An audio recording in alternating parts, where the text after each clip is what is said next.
please subscribe and don't forget to press the bell icon to get notified whenever we upload a new video.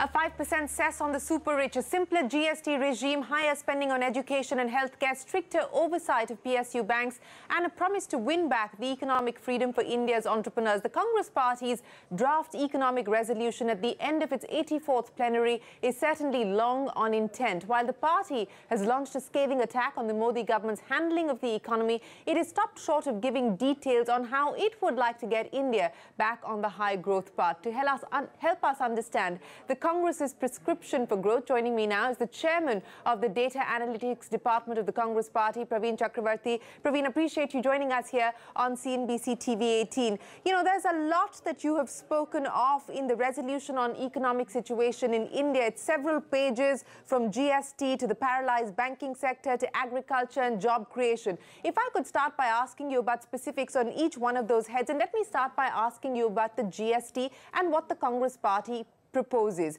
You talk about how this is a flawed GST. You also say that the Indian National Congress stands for a much simpler GST framework with a moderate and reasonable standard rate of tax, the abolition of cesses outside the GST structure, and a transparent mechanism for revenue sharing with states, and a robust system of refunds. What should that mean in terms of the rate? Because the government's argument is that in a country like India, it is not possible to tax a Hawaii chappal and a BMW at the same GST rate. So what is the Congress proposing? Are you proposing a single rate of 18%, 15%? What is it that you would like to see? Sure. On the GST front, since you started off with that, I think the Congress Party has made its position extremely clear in Parliament and outside, which is the Congress Party stands for a much simpler GST, true to its name, a good and simple tax, which is a standard rate of 18% with a merit rate and a demerit rate. Now, to your question about taxing Hawaii chappals and BMWs, I actually think it's a fallacious argument. We are talking about indirect taxes.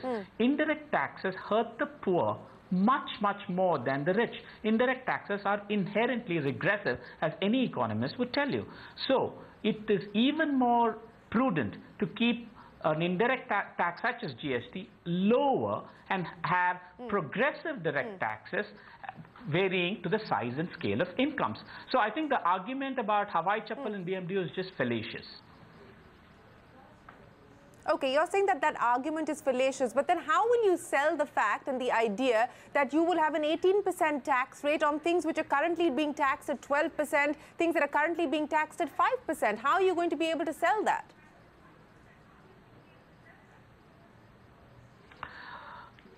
The concept of a GST with one tax, when you take a portfolio of food, goods, services, and we need to start thinking about a simpler tax rate. What was the very kind of premise of GST? It was to collapse thousands of different rates across different states in the country to a much simpler framework. Yeah. That was the very premise of GST.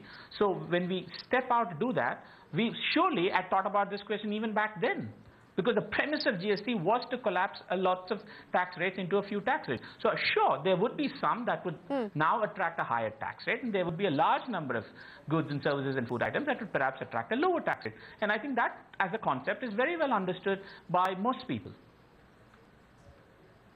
Okay, so let me, before I move on to other issues, let me ask you one last question as far as the GST itself is concerned. Look, the fact of the matter is that the Congress is represented in GST Council. Every decision of the GST Council has been a unanimous decision. It hasn't come down to a vote even for a single decision. If the Congress felt so strongly on the rates even for a single decision, if the Congress felt so strongly on the rates issue, why didn't you take that forward at the level of the GST Council?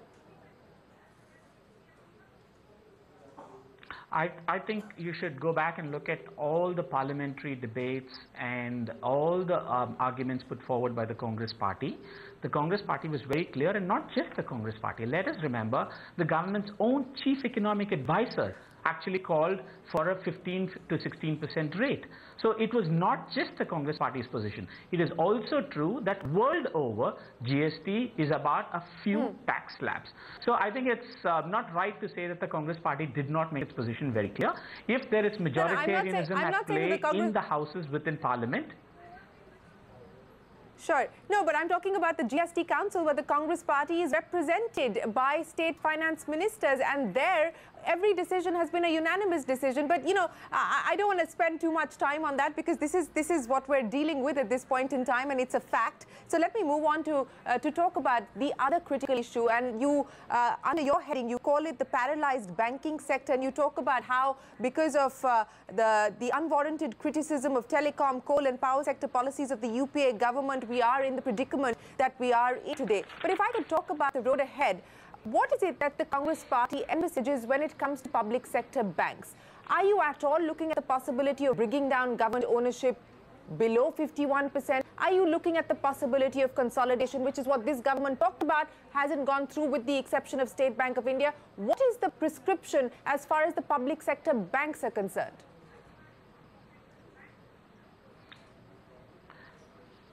Okay, so the state of the banking sector, and banking sector world over, whether private or public, go through these bouts of crisis.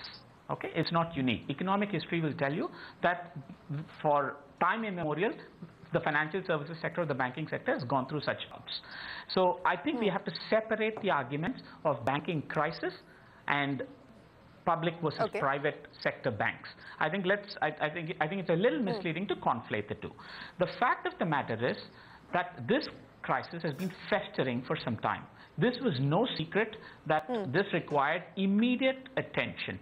Had the budget of 2014-15 acknowledged this problem and set out to address it, we wouldn't have been in the mess that we are today, where there's 2.6 lakh crores have been written off, 4.5 lakh corporate loans have been restructured. So we wouldn't have been in this mess. So I think the initial assumption that the economy will boom and a rising tide will lift all boats has proved flat. That's now. So let's separate the two. On the issue of private versus public, my own research, which I've done when I was as a fellow in a think tank earlier, has shown that there is no empirical evidence that public sector ownership is what triggers higher NPAs. The fact is, nearly three quarters of corporate lending in the country is by public sector banks. Corporate loans tend to go bad twice as much as personal loans. The private sector banks do not lend enough to the corporate sector. I think it is not very clear to me that had the private sector banks also indulged in the amount and size and scale of lending as the public sector banks, their NPS would be any better. So we do not have evidence of that. Having said all of that, I completely acknowledge that there is rot in the public sector banking system, and we need tighter regulation for that, which is what the economic resolution calls for, both tighter internal and external regulation of all banks. But what does that so mean, let us Praveen? not mix this about public sector versus private sector. Sure. Let's leave that aside, public versus private sector. But if I can ask you to explain to us what you mean when you say we need to strengthen internal and external regulation oversight of Indian banks. You know, give me specifics, because again, we've been doing this series here on CNBC TV18, and whether it's former RBI governors or it's somebody like Montek Singh Aluwalia, former deputy chairperson of the Planning Commission, their view is that forget the ownership issue. What needs to happen for the public sector banks to, in a sense, be made much more effective is that the control needs to move from the Ministry of Finance, from the Department of Financial Services to the RBI. And this is something that Governor Patel has spoken of as well, that the RBI has more control and supervision over private sector banks and over public sector banks. So leave the ownership issue aside. What do you mean when you talk about strengthening regulation, and on this specific issue on RBI versus Finance Ministry exercising control over public sector banks? That's exactly what I mean. Separate ownership from regulation. I think today we're mixing the two together. It's independent of regulation, and it should be independent of regulation. Any regulatory body, investigative agency should be independent of the executive. That is political science 101 in building institutions. So I think that is what we mean when we say tighter internal and external regulation. We're not saying tinker with the ownership in itself. We're saying today it all seems very mixed up and jumbled. Let's have a very clear separation between the two. That's essentially what we mean. So are you then saying that the Department of Financial Services and the government should not exercise any kind of administrative control over public sector banking, and it should just be the Reserve Bank? Is that what you're saying? No, see, again, when you say, I don't understand what you mean when you say control. As long as you own the bank, you will make decisions. You will make certain decisions about appointment of executives. You will make administrative decisions. You will not make decisions about regulating these banks. So that's what I mean by separating the two. I mean, I think we use the word control very loosely. If you're the owner of a bank, you will be involved in administrative decisions. And I think that is perfectly justifiable. That is justifiable. What about consolidation, Praveen? Are you in favor of consolidation within the public sector space, banking space specifically? I mean, I'm not so sure what exactly that would achieve, other than saying maybe it's easier to regulate one bank versus 5 other banks. So, but if that is the sole reason, then we will have to think about it much more harder. But at this point in time, I've not studied that issue well enough to be able to offer an opinion. Okay, a quick final question on banking before I move forward. 51% or below, is that at all on the agenda if the Congress were to come to office for public sector banks? I just think all these are wrong starting points. I think we have to acknowledge, we're trying to cut the feet to fit the shoes, as the Chinese saying goes. I mean, we have a problem. Banking sectors go through problems world over, and have been in history. If we do acknowledge that it is an ownership problem, then we will have to deal with that. But right now, it clearly is a regulatory problem, and we have to deal with the regulatory aspect of it. Okay, let me move then to talk about the other important issue that the Congress has opined on, and that is the role of the public sector. You say the Congress emphasizes the need for a strong public sector that serves multiple socio-economic objectives. State ownership of businesses in defense production, mass transportation, natural resources, financial services is both needed and justified. So are we to understand that the Congress would then be open to strategic disinvestment, privatization outside of these sectors?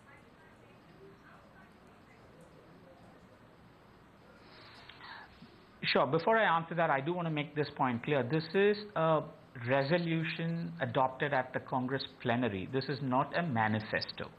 So what is a resolution? What is the purpose of this document? The purpose of this document is to introspect, take stock, highlight the big challenges, and resolve for the Congress party to solve these challenges and to find solutions to these challenges. This is not a manifesto that will lay out very clear and specific policy issues. Yeah? So I want to make that very clear. I understand that. I'm just trying to understand the thinking within the Congress at this point on some of these specific issues. Sure. So I think as the resolution says, the public sector is necessary and is important, and perhaps is more necessary in certain sectors than in the rest. And I think that is the Congress party's position. I don't think it is the position that the private sector and the public sector are mutually exclusive to each other, or we get into long-drawn debates and battles about the private sector versus the public sector. I think it's very clear that the resolution, in fact, throughout, talks about the importance of private sector. At one point, it even says jobs, if jobs is a challenge, large number of good, productive jobs can be created only by the private sector, and the Congress party's resolution clearly states that. But that is not necessarily mutually exclusive to a public sector. So the Congress party has clearly said that we're for a viable and efficient public sector in sectors that are perhaps more attuned to the needs of a public sector enterprise. But does that mean that you're open to privatization? Because for 10 years under the UPA, Praveen, we did not see any strategic disinvestment or privatization. So are we given to understand that that is what will be, or that is the ideology that the Congress continues to hold and take forward? Because this government has made it clear that it is in favor of strategic disinvestment and privatization in non-core sectors and some core sectors as well. I think what one says and what one does needs to be separated clearly. I think that this government said many things, and we're yet to see a lot of those things happen. That's number one. So number two is privatization. Again, let's go at it sector by sector, case by case, specifics. That's what I meant when I said this is not a manifesto. Please understand, we acknowledge the importance of the private sector. We acknowledge the necessity of the public sector in certain industries. If that means that we will have to look at other sectors and take decisions at the appropriate time, that will be the case. Okay. Okay, that helps us clarify some of the doubts that we had. So you're saying that it will be a decision on a case-to-case basis. You're not ruling it out altogether, and you are caveating that this is not a manifesto. This is a broad economic thinking of the Congress. On the growing inequality that you talk about in this resolution, one of the ideas to bridge that is a 5% tax on the super rich. How would you, A, define the super rich? And do you believe that that is the best way forward, Praveen? And what would be some of the other ideas that you would like to see being taken forward? Because one of the concerns is, and this has been expressed by your own former finance minister, Mr. Chidambaram, that the UPA got into a habit of writing checks it couldn't afford. So to avert going back down that trap, what is it that you would, like to caution the party on? Have you read the entire economic resolution? Did you find the 5%? Yes, I have. In the economic resolution? No, but your party leader spoke of it. When? I was there at the plenary. The Congress party president did not speak of any 5% cess. Okay. Well, that was what was reported. You're saying that there is no proposal or plan to impose a 5% cess? This is the economic resolution, and you've read it. This is the final version of the economic resolution that has been passed at the plenary. Do you see a 5% cess in this? No, I don't see it here as far as your way forward is concerned, which has several conclusions that you've put together in terms of addressing the 5 big challenges that the economy faces.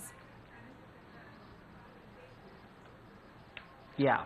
So again, I want to reiterate, I think all of those are very specific policy and taxation measures. I think it's way too premature to even start discussing all of these. This is about a resolution to identify and take stock and identify some of the big challenges, and also tell the people of India where the current government has gone wrong in its management of the economy.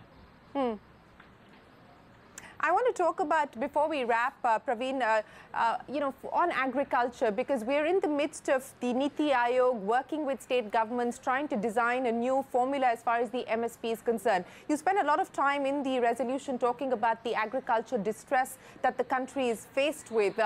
On the MSP as well as agriculture, you've made some specific recommendations: managing the agrarian distress, improving agricultural productivity, credit growth, and so on and so forth. What do you think is the most significant priority when it comes to agriculture that needs to be focused on?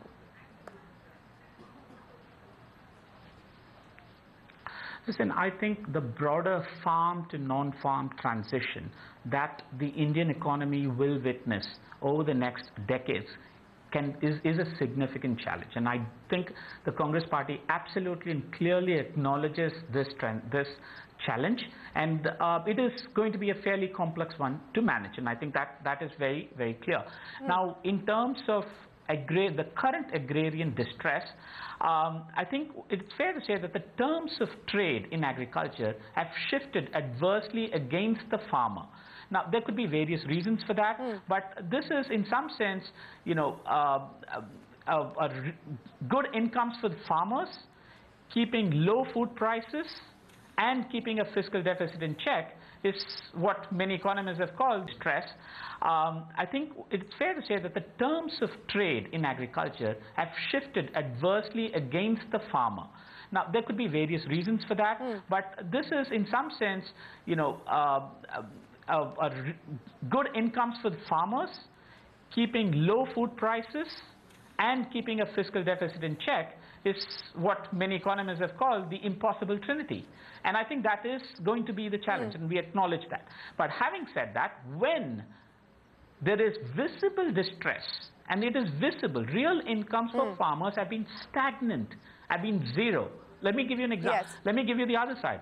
Per capita incomes, real per capita incomes have grown at 7 to 8% in the last 3 years. But real incomes for farmers have stayed flat, have been grown at zero. So clearly there's widening inequality. Clearly you're seeing agrarian distress.